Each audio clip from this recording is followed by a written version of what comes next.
Kewajiban kita itu adalah mengikuti Al-Quran dan hadis. Itu kewajiban. Harga mati nggak bisa ditawar. Cuma pertanyaannya, gimana ente bisa mengikuti Quran hadis? Baca Quran aja belepotan. Hah? Kitab hadis saja nggak ngerti jumlah kayak mana. Maka karena kita tidak bisa langsung kepada Quran hadis karena terbatasnya, sealimnya orang pun ada keterbatasan. Maka caranya apa? Kita mengikuti Al-Quran dan hadis Nabi dengan caranya orang yang lebih tahu tentang Quran dan hadis Nabi.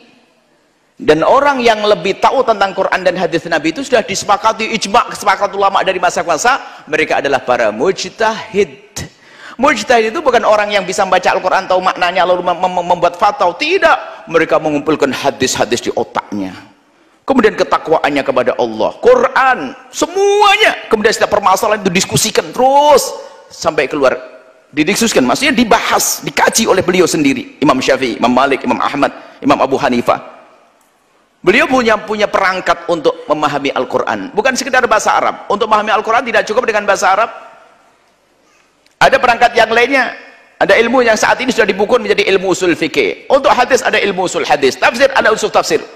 Orang baru bisa bahasa Arab saja ngaku mujtahid, itu orang sakit gak sadar. Ketahuilah kemudian bagaimana ikut para ulama.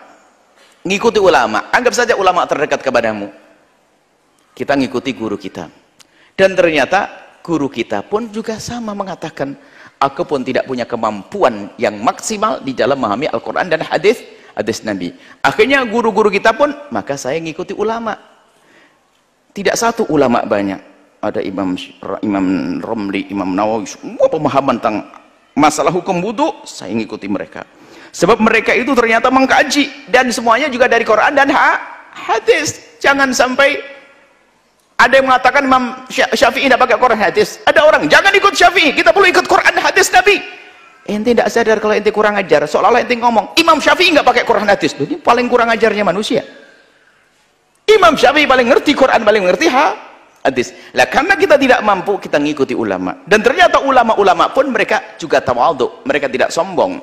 Mereka tidak mengandalkan dengan otaknya sendiri. Mereka melihat otaknya Imam Ramli, Imam Rafi'i dan seterusnya, Imam Nawawi, dia tak tahu aja mereka dirinci kembali, tanya kepada cara berpikir, cara manhaj memahami Quran dan hadis Nabi ala Imam Syafi'i, ala Imam Hambali, ala Imam Malik yang ada di Maroko, ala Imam Abu Hanifah yang ada di India. Nah, maka jawabannya, kalau kamu ikut Quran hadis dan benar ya boleh, cuman ente itu siapa? Hah?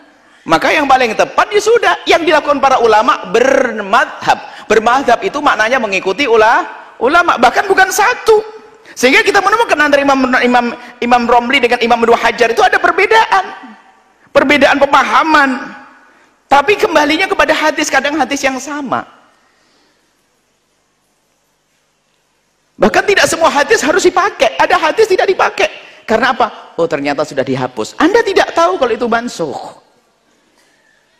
Makanya paling enak kembali kepada ulama. Lah itulah bermadhab. Kalimatu haqqin urida bihal batilu. Sehingga masalah seruan kembali kepada Quran hadis Nabi, kalimat benar tapi maksudnya adalah jelek. Maksudnya apa? Menjauhkan dari ulama. Kalau sudah orang-orang awam seperti kita jauh dari ulama, punya ilmu apa setelah itu? Makanya kembali kita seru, kembali kepada Quran harus, kepada hadis Nabi harus, tapi harus melalui tangga yang sebenarnya, yaitu melalui ulama. Dan yang paling mudah dalam hal ini adalah ulama bermadhab. Sebab madhabnya bukan mengeluarkan kepikiran mengeluarkan ilmu dari otaknya sendiri.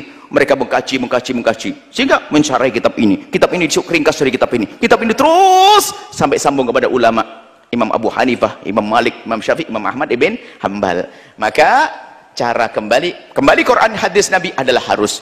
Cuman cara kembali kepada Quran dan hadis Nabi adalah melalui orang yang lebih tahu tentang Quran dan hadis Nabi, dan mereka adalah para ulama, dan para ulama pun ternyata mengerucut mereka kembali kepada metodologi yang dihadirkan oleh ulama-ulama besar, para mujtahidin mutlak seperti Imam Abu Hanifah, Imam Malik, Imam Maliki, Syafi'i, dan Imam Ahmad. Artinya apa?